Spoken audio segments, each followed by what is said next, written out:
오늘 말씀은 마가복음 1장 1절부터 8절 말씀인데 따로 본문 말씀을 먼저 읽지는 않을 테니 여러분들이 이 시간에 성경 가지고 오신 분들은 성경 펴시고 제가 하는 말씀을 따라와 주시면 되겠습니다. 제가 섬기는 신학교에는 결혼 정년기에 자녀를 둔 교수님들이 몇 명 있습니다. 지난주에 이제 그 교수들이 모여서 교제를 하다가 한 분이 자기 딸이 미국에서 직장 생활을 하고 있는데 이 데이팅 앱으로 사람을 만났는데 너무 괜찮은 크리스찬을 만나가지고 그래서 지금 막 너무 좋다고 이 자랑을 했어요. 네, 그렇게 막 얘기를 합니다. 그러니까 이제 그 얘기를 듣던 다른 교수님이 그분은 말을 안 하고 그냥 휴대폰을 이렇게 꺼내더니 막 사진을 이렇게 해가지고 보여주는 거예요. 근데 그 사진이 뭐냐 하면 자기 아들이 지금 사귀고 있는 사람인데 지금 누군가를 만나고 있는데 이런 자매를 만나고 있다고 아주 예쁜 자매 얼굴을 보여주면서 막 이렇게 넘겨가면서 이렇게 또 저의 이 마음을 이렇게 심란하게 만듭니다. 그래서 제가 어쨌든 그걸 이렇게 보면서 그 얘기를 들으면서 나도 저런 소식을 들을 수 있으면 얼마나 좋을까 그런 생각을 했어요. 제 아들이 우리 가족 카톡방에 정말 어떤 참한 자매 사진을 이렇게 올려서 아빠 지금 교회에서 어떤 자매를 만났는데 성품도 태도도 믿음도 너무 좋아가지고 결혼하고 싶어 죽겠다고 이런 얘기를 만약에 저한테 그 소식을 전해준다면 저는 진짜 이 강단에서 막춤이라도 줄 것 같은 생각이 들었어요. 저한테는 너무 기쁜 소식이죠. 여러분도 나름대로 듣고 싶은 그런 기쁜 소식이 있을 겁니다. 이를테면 뭐 회사가 너무 잘 돼서 갑자기 보험금이 막 150% 막 올랐다는 그런 소식, 또는 너무너무 쏙색이던 그 자녀가 갑자기 마음을 잡고 정말 개가천선했다는 소식, 간절히 원하던 직장이나 학교에 합격했다는 소식, 뭐 다이어트에 대한 마술적인 어떤 약이 발명이 돼가지고 그냥 그것만 먹으면 아무 노력 없이 똥배가 그대로 빠지고 그냥 그다음부터는 뭐 운동 안 하고 아이스크림이나 뭐 무슨 치킨 같은 거 전혀 뭐 절제하지 않아도 완전 그냥 너무 좋은 몸매가 유지된다는 그런 소식을 우리가 듣기를 원합니다. 여러분이 아마 그런 소식 같은 것을 듣기를 원할 거예요. 저는 여러분들이 그런 기쁜 소식을 듣고 누리시기를 바랍니다. 네, 감사합니다. 그런데 제가 여러분의 목사로서 그런 것을 넘어서, 물론 그것도 참 그런 소식을 듣고 누리면 좋겠지만 그런 것을 넘어서 더 기쁜 소식을 경험했으면 합니다. 그게 뭘까요? 그것은 예수님의 십자가의 공로로 내 모든 죄와 과오를 용서받고 인생의 새 출발을 할 수 있다는 소식입니다. 그것은 가장 높으신 하나님께 인정을 받고 사랑을 받고 그분의 자녀로서 살 수 있다는 소식입니다. 그것은 돈으로 살 수 없는 위로부터의 은혜와 평강과 능력을 경험할 수 있다는 소식입니다. 그것은 모든 것을 아시고 주관하시는 하나님의 선하신 인도하심에 따라 그 다스리심을 받으며 우리 인생을 살 수 있다는 소식입니다. 그것은 죄와 죽음의 권세를 이기고 그분이 마련한, 예수님께서 마련한 그 나라에서 고통도 눈물도 질병도 가난도 죽음도 없는 그곳에서 영원히 하나님과 함께 지복을 누리며 살 수 있다는 소식입니다. 여러분, 이 모든 것이 만약에 사실이라면, 이게 진짜 사실이라면 누가 이 소식을 원하지 않겠습니까? 이거보다 더 기쁜 소식이 어디 있을까요? 이것은 바로 기독교에서 복음이라고 말하는 소식입니다. 그것은 우리가 세상에서 듣는 그 어떤 기쁜 소식보다 더 기쁜 소식일 뿐만 아니라 유일함을 뜻하는 정관사 더의 더 기쁜 소식이기도 합니다. 마가 예스 두 번째 시간에 저는 더 좋은 소식을 원하는 당신에게라는 제목으로 마가복음 1장 1절부터 8절의 말씀을 바탕으로 제가 조금 전에 쭉 열거했던 그 기독교의 기쁜 소식, 그 복음을 내 것으로 소유하고 그 능력을 실제로 누리기 위해서 우리에게 필요한 것이 무엇인지를 함께 생각해 보기를 원합니다. 오늘 말씀을 이렇게 보면 먼저는 우리가 정말 이 기쁜 소식을, 더 기쁜 소식을 누리기 위해서 우리는 예수님을 왕으로 인정해야 함을 배우게 됩니다. 예수님을 우리의 왕으로 인정하고 받아들여야 합니다. 마가는 1장 1절에서 자신의 복음서를 하나님의 아들 예수 그리스도의 복음의 시작은 이러하다로 시작하죠. 마태나 누가와 같은 다른 복음서 저자들을 보면 그들은 이 처음에 시작을 할 때, 자신들의 얘기를 시작할 때 뭐 예수님의 족보를 말을 하고 또 이제 그 탄생 스토리 있잖아요. 그 탄생 스토리를 쭉 나열을 하는데 마가는 그런 것들 다 생략하고 바로 본론으로 들어갑니다. 그가 너무 긴급히 전하고 싶은 소식이 있었기 때문이죠. 그 소식은 바로 예수 왕에 대한 소식입니다. 거두절미하고 요한은 그 소식을 말을 하는데 그 소식을 복음이라는 단어로 표현을 합니다. 그게 헬라어로는 유앙겔리온이라는 단어예요. 여러분, 이 복음이라는 단어를 우리가 지금 들으면 이건 교회에서 쓰는 용어다 이렇게 생각하잖아요. 그런데 그 당시에 마가의 저자들, 로마 사람들이 이 유앙겔리온이라는 용어를 딱 들으면 그들은 교회를 생각하는 게 아니라 세상에서 들었던 용어네? 이렇게 생각합니다. 세상에서 들었던 용어를 생각합니다. 이 유앙겔리온이라는 용어는 그 당시에 로마 세계에서 황제의 탄생이나 즉위와 같은 제국 전체에 영향을 미치는 그런 소식에 사용되던 단어였습니다. 이를테면 터키의 프리에네에 세워진 아우구스투스 황제의 비문에 보면 이런 내용이 있는데 아우구스투스의 탄생일이 그로 말미암아 생겨난 이 세상에 복음의 시작이었다라는 내용이 있습니다. 여러분, 이 내용을 이렇게 보면 이거 마가복음 처음하고 조금 비슷하네 이런 생각이 한번 들 거예요. 아우구스투스 황제가 태어난 이 세상에 태어난 게 바로 유앙겔리온, 바로 복음의 시작이라는 거예요. 근데 마가는 로마 황제가 아니라 예수 그리스도가 유앙겔리온의 시작이라고, 복음의 시작이라고 말하고 있습니다. 그러면 이 예수는 누굽니까? 마가는 그가 먼저 하나님의 아들이라고 말을 합니다. 당시에 로마 황제들은 종종 자신을 신의 아들이라고 칭했어요. 이 아우구스투스 황제도 줄리어스 시저가 죽은 후에, 줄리어스 시저는 자기 양아버지잖아요. 그 양아버지가 암살당한 후에 신의 아들이라는 호칭을 취했습니다. 티베리우스 황제, 네로 황제도 다 이 호칭을 가졌어요.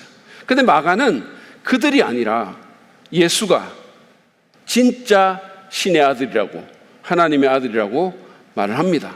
여러분, 이것은 정치적으로 매우 위험한 묘사죠. 뿐만이 아닙니다. 마가는 예수가 그리스도라고 그렇게 말을 하죠. 하나님의 아들 예수 그리스도의 복음의 시작이라.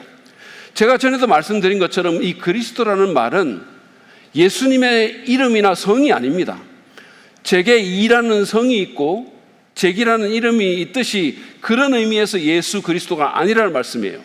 그리스도는 성이 아니고 그리스도는 호칭입니다. 타이틀이에요. 그것은 메시아라는 히브리어를 헬라어로 번역한 것인데 문자적인 의미는 기름 부음을 받은 자라는 뜻입니다. 고대 유대 사회에서 기름 부음을 받는 자들은 제사장, 선지자, 왕인데 이 사람들은 기름 부음을 받고 그 자리에 취임을 하게 되죠. 그러니까 이 사람들이 고대 유대 사회에서는 메시아들인데 예수님 당시에 이 메시아라는 용어는 이 세 개가 다 합쳐진 사람, 하나님께서 구원자로 이 땅에 보내신 최종적인 왕이라는 의미로 이 용어가 받아들여진 것입니다. 따라서 마가는 로마 황제가 아니라 예수님이 하나님의 아들이고 더 나아가서 인류를 구원하기 위해서 이 땅에 온 하나님의 최종적인 왕이라고 주장하는 거예요.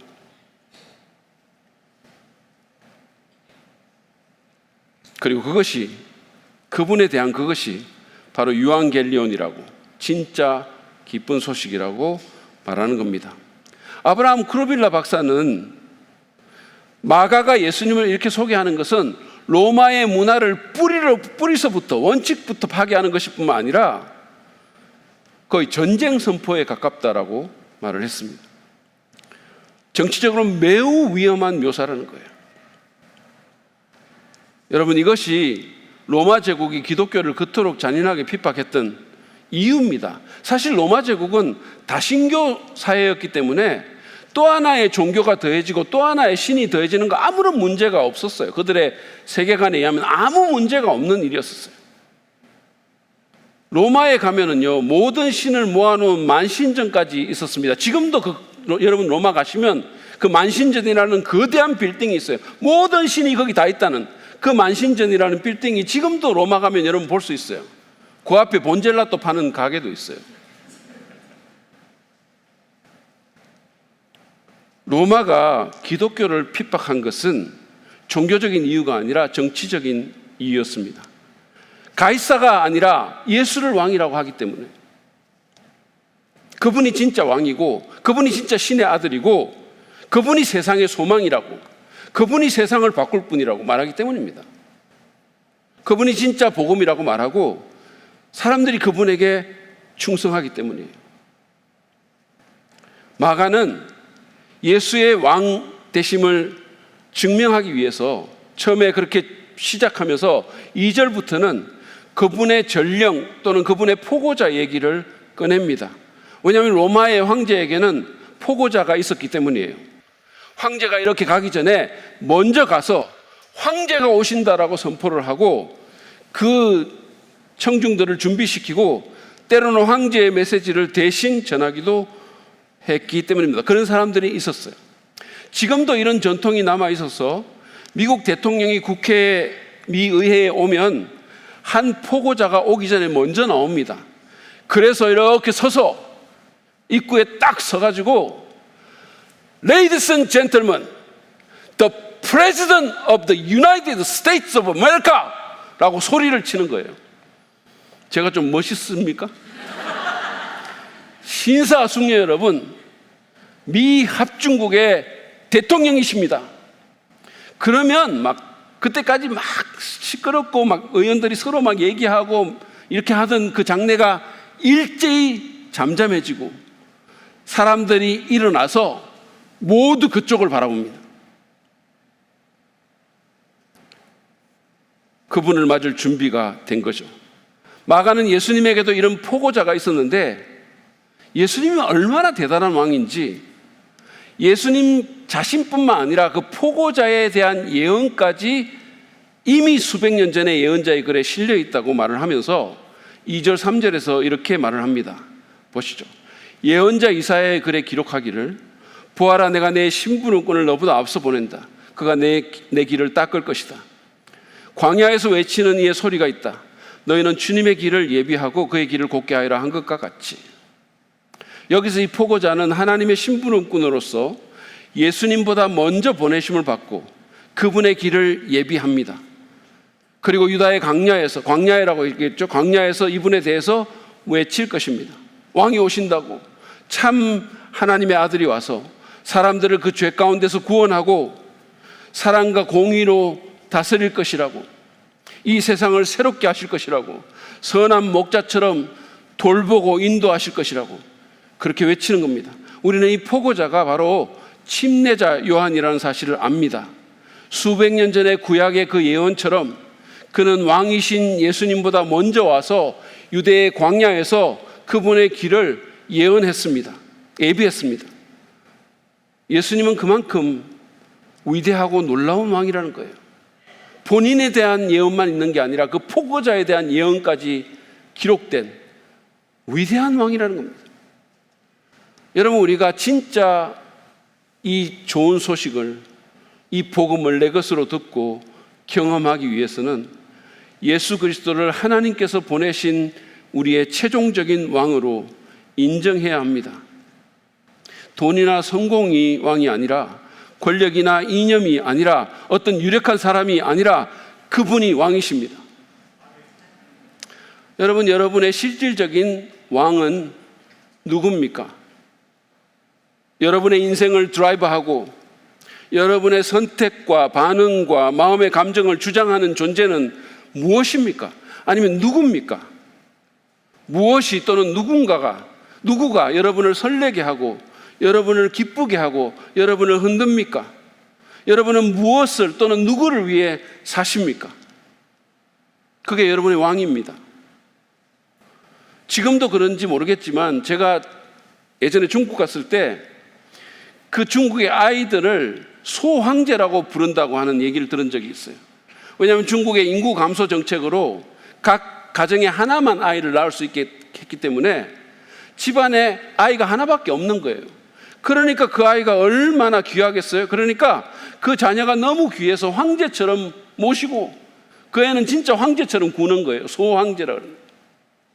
한국에도 그런 가정, 그런 부모가 많이 있는 것 같아요. 모든 게 아이 중심으로 돌아가는 거죠. 그냥 아이 눈치 보고 아이만을 위해서. 심지어는 부모가 아이한테 내가 누구 때문에 사는지 아냐? 너 때문에 사는 거야. 너를 위해 사는 거야. 라고 얘기를 하는 거예요. 아이한테. 여러분 한번 생각해 보세요. 그게 아이한테 얼마나 스트레스가 되겠어요. 그 말의 무게를 아이가 감당할 수 있겠어요? 이만한 어른이 둘이 와가지고 내 때문에 산대. 요만한 나를 위해 그 사람들이 산대.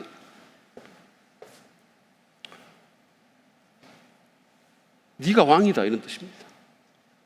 그런가 하면 많은 사람들은 스스로가 왕이 돼서 살죠. 예전에 손님은 왕이다라는 말도 안 되는 구호가 있었는데 그거를 진짜인 줄 알고 그 구호에 속아가지고 자기가 진짜 왕이라도 된 줄 알고 마구 갑질을 해대는 사람들이 있었죠. 무슨 식당에서 비행기 안에서 무슨 쇼핑몰에서 왕노릇 하던 사람들 있었잖아요. 그런 사람들은 내 인생은 나의 것을 마구 외치면서 자기 인생에 대한 주권을 온전히 행사하려고 합니다. 자기 마음대로 살고 자기를 가장 중요한 존재로 여기고 제일 소중한 건 자존심이고 자기를 믿고 자기를 사랑하는 거예요. 최근에 화사라는 가수가 I love my body라는 노래를 불렀는 거를 제가 우연히 어떻게 들었게 됐어요. 근데 가사가 참 그랬어요. 그래서 제가 이렇게 이거를 설교 때 얘기를 해야 되나 말아야 되나 이런 고민을 좀 했지만 들어보세요. 가사가 이렇습니다. 가사 일부입니다. Love my body, yeah. I do love me. 자기를 사랑한대요. 끝내주는 내 미소까지. Love my body. Nothing can change me. 사랑할래 지구 끝까지. yeah. I love my body. 윤기 나는 내 머리 발끝까지. My body, yeah. That's my body. 사랑스러운 내 텀이. 배도 사랑스럽대요. 유니크한 팔과 다리. Yeah, that's my body. 제가 이걸 들으면서 자기애로 충만한 노래구나. 시선은 온통 자신과 자기 몸에 가 있는 거예요. 가사에 아무도 자기를 못 바꾼대. 어떤 것도 자기를 못 바꾼대. 자기가 왕이라는 거죠. 여러분, 우리는 왕이 아닙니다. 내가 왕이 되면 큰일 나는 거예요. 우리는 우리의 작은 세계도 다스릴 만한 능력이나 지혜나 주권이 없어요. 그런데 수많은 사람들이 실질적으로 왕이 돼서 사는 거예요. 아무도 나를 바꿀 수 없다고, 누구도 나를 바꿀 수 없다고, 누구 말도 안 들을 거라고, 내가 알아서 한다고, 하나님이 무슨 필요 있냐고.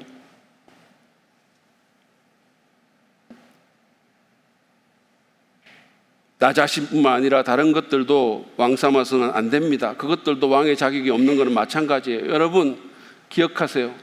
예수님이 진짜 왕이십니다. 그분은 로마 황제보다, 세상의 어떤 지도자보다 더 뛰어난 왕이십니다. 그분은 우리 인생을 다스릴 수 있고 요동치는 우리의 마음을 다스릴 수 있는 분이세요. 누구도 어떻게 할 수 없는, 마음을 다스리시는 왕이십니다. 내 인생뿐만 아니라 세상을 완전히 새롭게 하실 수 있는 분이십니다. 여러분, 인류 역사가 그분의 탄생을 기점으로 그 전과 후로 인류 역사가 나눠진 것이 우연이 아닙니다.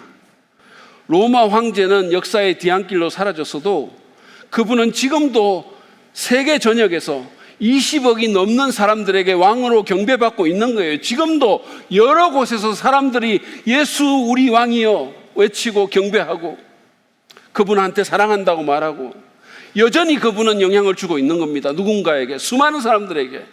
그래서 지금도 타임지 같은 잡지는 그분의 영향력에 대한 칼럼을 지금도 싣고 있어요. 이 세상 역사에서 예수님과 같은 분은 없습니다. 그분과 같은 분은 없어요. 그러므로 그분을 왕으로 인정하십시오. 그분의 말씀을 듣고 그분의 다스림에 순복하십시오. 그러면 우리는 복음의 능력을 실제적으로 경험할 수 있게 될 것이고 이 복음이 얼마나 기쁜 소식인가를 알 수 있게 될 것입니다. 두 번째로 오늘 이 말씀은 우리에게 마음을 낮추어 회개하면 우리에게 이 복음이 진짜 기쁜 소식으로 들릴 수 있다라고 말합니다. 왕의 전령에 대한 구약의 예언을 인용한 마가가 4절에서 그 전령의 정체를 드디어 밝히죠.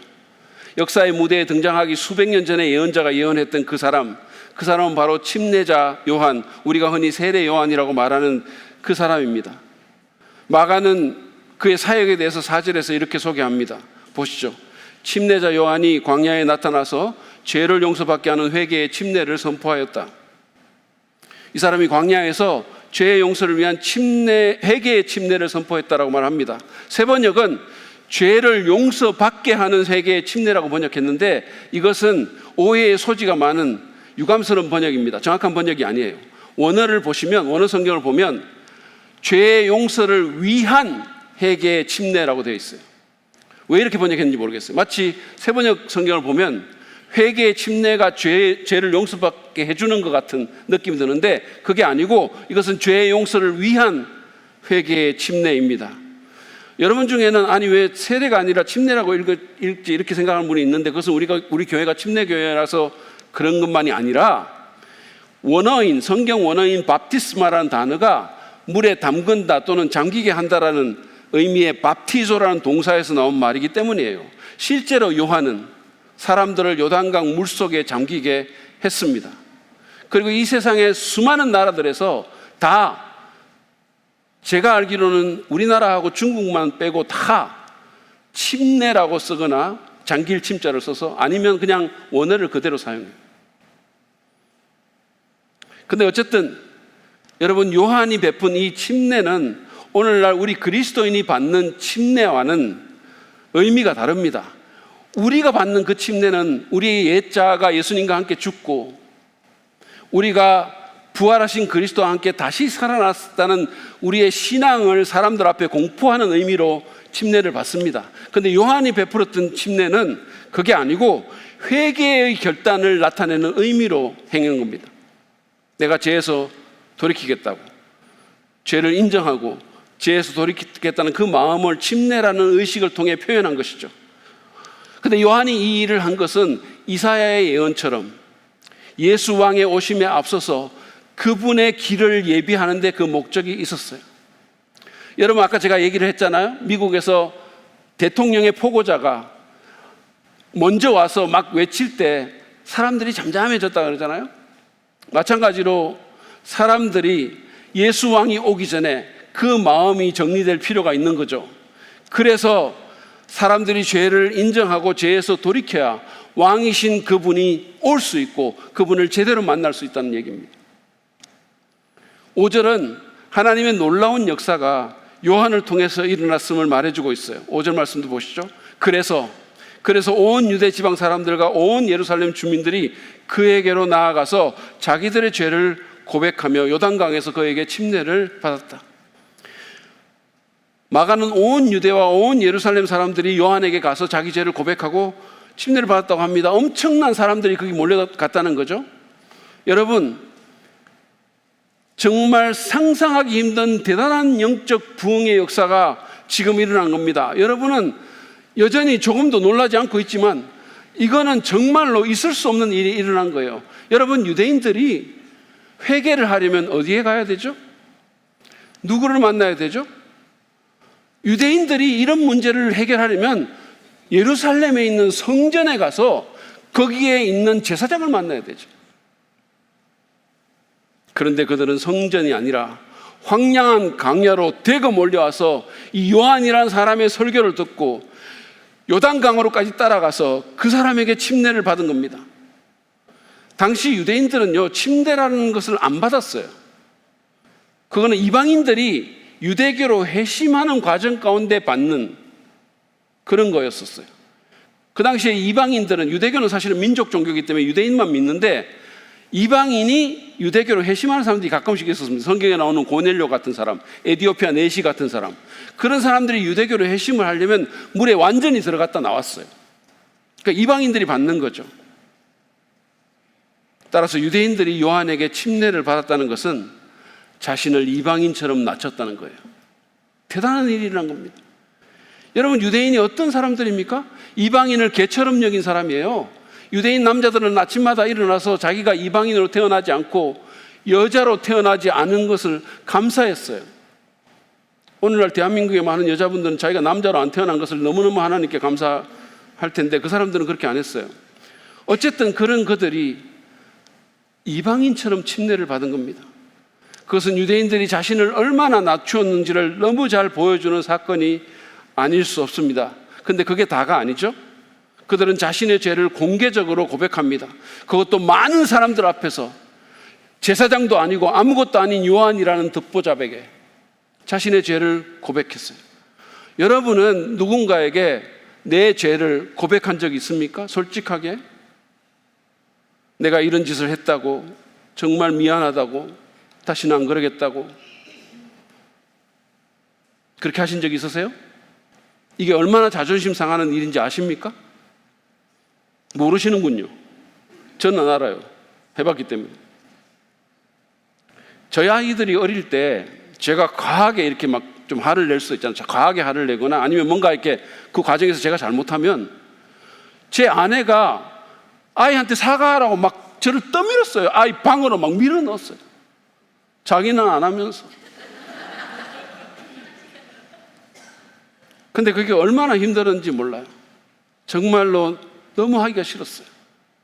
하늘아, 아빠가 진짜 미안해. 아빠가 정말 잘못했어. 이렇게 말하면 되는데 그게 입이 잘 안 떨어지는 거예요. 왜냐하면 자존심이 상하니까. 근데 유대인들은 수많은 사람들 앞에서 자신의 죄를 고백합니다. 많은 사람들이 듣고 있는 가운데 나는 배우자를 속였습니다. 나는 음란한 죄를 지었습니다. 나는 돈을 빼돌렸습니다. 나는 성질을 내고 폭행을 했습니다. 나는 사람을 차별했습니다. 나는 완전히 이기적으로 살았습니다. 나는 자신을 포장한 위선자입니다. 나는 그럴듯해 보이지만 자기 의로 가득 차 있는 사람입니다. 그들은 그렇게 겸손히 자신의 죄를 고백하고 침례를 통해서 회개의 결단을 선포했습니다. 여러분, 우리가 더 기쁜 소식, 더 기쁜 소식을, 정말 이 복음을 내 인생의 기쁜 소식으로 만들려면, 실제로 그 능력을 경험하려면 우리는 이 유대인들처럼 자신을 낮추고 하나님 앞에서 회개해야 됩니다. 회개라는 거 그저 감정적인 반응 아닙니다. 그냥 우리가 흔히 보는 것처럼 아버지 막 이러면서 울고 불고 그것에 그치는 것이 아니에요. 가만 보면 그렇게 막 하고 뜨겁게 회개한 사람들이 교회 바깥에 주차장부터 싸우기 시작해요. 차에서 막 창문 열고 막 둘이 막. 근데 한 차에는 물고기 스티커가 붙어 있고 다른 한 차에는 십자가가 매달려 있고. 여러분, 성경에서 회개는 단순한 감정적인 반응을 넘어서 생각의 변화와 방향의 전환을 의미합니다. 길을 바꾸는 거예요. 우리는 자존심을 버리고 겸손히 내가 죄를 지었다는 것, 내가 죄인이라는 사실을 인정하고 잘못했다고 말하고 그 죄의 길에서 돌이키겠다고 결단해야 됩니다. 욕설이나 거짓말이나 무슨 미움이나 음란죄와 같은 죄의 어떤 증세만이 아니라 나를 만드시고 아들까지 아끼지 않고 주실 만큼 우리를 사랑하신 하나님을 내 인생에서 내가 추방하고 그분과 별로 상관없이 살았던, 내가 주인 돼 살아갔던 죄의 뿌리를 인정하고 돌이켜야 되는 거예요. 그게 회개입니다. 그럴 때 우리는 예수 왕의 사면을 받을 수 있어요. 그럴 때 우리는 구원의 기쁨을 실제로 누릴 수 있어요. 그럴 때 우리는 새로운 시작을 할 수 있습니다. 죄의 문제가 해결돼야 이게 드러나고, 이게 나를 낮추어서 이 문제를 끄집어내고, 그래야 새로운 출발이 가능한 거예요. 그럴 때 우리는 그분의 나라에서 하나님의 능력을 경험하고 그분의 나라를 위해서 쓰임받는 인생을 살 수가 있습니다. 그러므로 여러분, 회개의 기회가 주어졌을 때 회개합시다. 하나님께서 우리의 마음에 아주 작은 움직임이라도 주시거든. 뭔가가 흔들거릴 때, 이렇게 살면 안 되겠다. 내가 그거 했던 거 정말 잘못한 것 같아. 여러분, 하나님께서 그렇게 하실 때 그냥 그거 무시하고 지나치지 말고 기회를 주실 때 회개합시다. 조지 위필드는 미국 조지아로 가는 배에서 음주 문제가 있었던 그 배의 셰프에 대해서 얘기를 합니다. 자기 일기장에 썼어요. 근데 그 셰프가 너무 술만 먹으면 엉망진창이고 술 문제가 너무 심했고 거기다가 또 다른 죄도 있으니까 그것에 대해서 책망을 받으니까 너무너무 기분 나빠하면서 내 인생 마지막 2년까지는 내 계속 이렇게 살 거야. 그리고 그때 되면 개선할 거야. 이렇게 큰 소리를 친 거예요. 근데 그 요리사가 그 말을 한 지 6시간 안에 술과 관련된 질병으로 죽었다고. 숨졌다는 겁니다. 여러분, 우리가 언제나 회개할 수 있는 거 아닙니다. 언제나 그럴 수 있는 거 아니에요. 그런 의미에서 보면 옥하는 목사님이 이 회개도 은혜라는 말을 한 게 맞는 말이에요. 하나님께서 우리 마음에 일하실 때, 작은 울림이라도 주실 때, 그게 하나님의 일하심이고 은혜입니다. 여러분, 그 기회를 놓치지 마시기 바랍니다. 성령께서 감동 주실 때, 기회가 생겼을 때 겸손히 정말 자신을 낮추고 인정하고 회개합시다. 그러면 여러분은, 저는 용서의 기쁨을 누리고 복음의 능력을 경험하고 이게 얼마나 기쁜 소식인가를 실제로 알 수 있게 될 것입니다. 마지막으로 우리는 오늘 본문을 통해서 외형적인 종교를 넘어서 그리스도가 주시는 내면의 변화를 추구해야 복음이 복음됨을 배우게 됩니다. 그냥 껍데기 종교 활동을 넘어 내면의 변화, 정말 중요한 그 본질을 추구해야 된다는 말씀입니다. 여러분, 우리가 알다시피 예수님 당시에 이스라엘의 종교적인 센터는 예루살렘에 있던 성전이었어요. 거기 가면 멋진 옷을 입은 경건한 모습의 제사장들, 율법학자들, 바리새인 같은 사람들을 만날 수 있었어요. 근데 요한은 그곳이 아니라, 그 종교적인 센터가 아니라 척박한 광야에 있었습니다. 마가는 그 광야에 있었던 요한의 모습을 6절에서 이렇게 묘사합니다. 요한은 낙타 트롯을 입고 허리에 가죽띠를 띠고 메뚜기와 들꿀을 먹고 살았다. 이거 딱 읽으면 앞부분 보면서 모피코트에 가죽 벨트, 간지난다. 이거 패션 되네. 뭐 이렇게 하는 사람들이 있어요. 여러분, 우리가 상상하는 그런 트롯, 그런 가죽 벨트 아닙니다. 그는 거친 야외에서 투박한 옷차림과 빈약한 음식을 먹으면서 하나님께 주파수를 맞췄어요. 다른 거 별로 신경 안 쓰고. 여러분, 메뚜기의 그 석청이라 하죠. 들꿀 그거 계속 먹으면서 살 수 있겠어요? 계속해서? 그가 그렇게 한 것은 거기서 본질을 추구하고 싶었기 때문이에요. 그리고 다른 사람들도 껍데기만 남은 그 성전이 아니라 자기가 있는 그 광야로 불러낸 거예요. 그쪽으로 오라고 한 겁니다. 여러분, 광야는 우리의 주의와 흥미를 끌만한 것이 별로 없는 곳이에요. 별로가 아니라 아예 없어요. 우리의 주의와 흥미를 끌만한 것이 없는 곳이 광야입니다. 거기는 와이파이도 안 터져요. 백화점도 놀이기구도 7,4번 길도 동경규동도 없어요. 거기는. 광야는 위험하고 척박하고 황량하고 외로운 곳입니다. 광야는 우리의 교만을 꺾고 본질적인 문제에 집중하게 만듭니다. 껍데기, 우리를 둘러싸고 있었던 모든 포장지, 광야에서는 아무 소용없어요. 광야를 지나며라는 찬송을 보면 광야를 주님만 내 도움이 되시고 주님만 내 빛이 되시고 주님만 내 친구 되시는 곳으로 묘사합니다.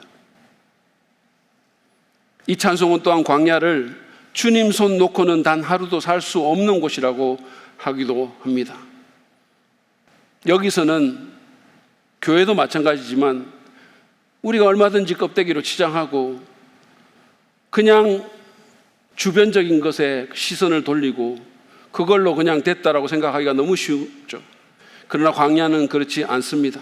요한은 그 광야에서 외형적인 종교를 넘어 하나님과의 관계 그리고 내면의 변화를 추구했던 것입니다. 그는 또한 자신을 낮추는 가운데 사람들로 하여금 물 침례라는 종교적인 예식을 넘어서 성령으로 침례를 주신 예수님을 바라보게 했어요. 7절 8절 말씀 보시죠. 그는 이렇게 선포하였다. 나보다 더 능력이 있는 이가 내 뒤에 오십니다. 나는 몸을 굽혀서 그의 신발 끈을 풀 자격조차 없습니다. 나는 여러분에게 물로 침례를 주었지만 그는 여러분에게 성령으로 침례를 주실 것입니다. 여러분, 요한의 겸손은 참으로 놀랍습니다. 그는 지금 성공의 정점에 있어요. 수많은 사람들이 그에게 몰려와서 그의 말을 듣습니다. 여러분, 엄청난 부흥이 일어나고 있어요. 아마 타임지의 표지에 원래의 인물로 나올 만한 일입니다. 온 유다와 온 예루살렘에 사람이 왔다 그랬어요. 무슨 다니엘 기도회, 무슨 새롭게 하소서 이런 데서 막 섭외하려고 난리를 칠 상황이에요. 그만큼 그는 지금 성공하고 있는 겁니다. 제가 아는 한 목사님이 여러 교회를 다니면서 말씀을 전하는데 이분이 자신을 초청한 그 교회의 목사님 얼굴만 보면, 표정만 보면 그 교회가 지금 잘 되는지 못 되는지, 사람이 얼마나 모이는지 대충 견적이 나온다 그랬어요. 이 큰 교회 하는 목사님들, 막 사람 몰려드는 목사님들은 이게 뭔가 얼굴부터 막 딱 나타난대요. 심지어 사모님만 봐도 안 돼요. 사모님 얼굴만 봐도 그게 있대요. 여러분, 사람들이 그렇잖아요. 뭐가 잘 되면 나도 모르게 좀 그렇게 되죠. 이렇게 힘이 들어가고. 근데 요한은 이 엄청난 성공에도 자신을 노예보다 못한 그 무엇으로 표현했습니다. 당시에 누군가의 신발 끈을 푼다는 것은 노예 중에서도 가장 말죄가 하는 일이었어요. 그 냄새나는 발, 요즘처럼 무슨 좋은 신발이라도 신습니까? 요즘처럼 아스팔트라도 깔려 있습니까? 양말이라도 신습니까? 온갖 먼지가 풀풀 나는 그 더러운 길, 그 발 누가 만지고 싶겠어요? 근데 요한은 자기가 그 말죄 노예보다 더 못하다고 고백한 겁니다. 자기는 예수님의 신발끈을 풀 자격조차 없다고 했어요. 그러면서 그 예수님은 자기와 달리 성령으로 침례를 베푸시는 분이니 그분에게 집중하라고, 그분께 시선을 돌리라고, 그분이 주시는 그 성령의 침례를 받고 변화되라고 그렇게 말한 겁니다. 여러분, 여기서 요한이 말한 성령의 침례는 일부에서 가르치듯이 이미 예수 믿고 구원받은 사람들 중에 특정한 사람들이 2차적으로 무슨 방언받고 능력받는다는 그런 의미가 아닙니다. 존경받는 영국의 신학자인 존 스타트는 성령 세례와 충만이라는 자신의 책에서 이 성령 세례라는 것은 성령의 선물과 같은 뜻으로서 모든 신자에게 임하는 보편적인 축복이라고 했어요. 예수님을 믿을 때 성령을 선물로 받고 거듭난 그리스도인이 되고 그리스도의 몸에 들어가 그 지체가 되는 인문적인 경험이라는 거예요. 여러분, 이렇게 생각하시면 더 쉽게 이해할 수 있을 것 같아요. 사람이 물 침례를 받으면 어디 들어갑니까? 물에 들어가요. 그러면 사람이 성령의 침례를 받으면 어디 갑니까? 하나님 안으로 들어가는 거예요. 하나님 안에 잠기게 됩니다. 물은 사람의 몸만 씻기지만 성령은 사람의 내면을 정결케 하고 새로운 마음을 주고 거듭나게 합니다. 요한은 사람들에게 그저 형식적인 종교 활동에만 그치지 말고 그런 의식, 예식에 너무 집중하지 말고 하나님과의 관계를 추구하라고, 성령으로 우리의 내면을 새롭게 하실 그 예수님을 믿음으로 바라보라고 도전하고 있는 거예요. 그렇습니다. 우리는 외형적인 종교 행위를 넘어서 하나님과의 관계와 내면의 변화를 추구해야 됩니다. 왜냐하면 그게 진짜 나니까. 왜냐하면 그게 어려움이 와도 안 흔들리는 나니까.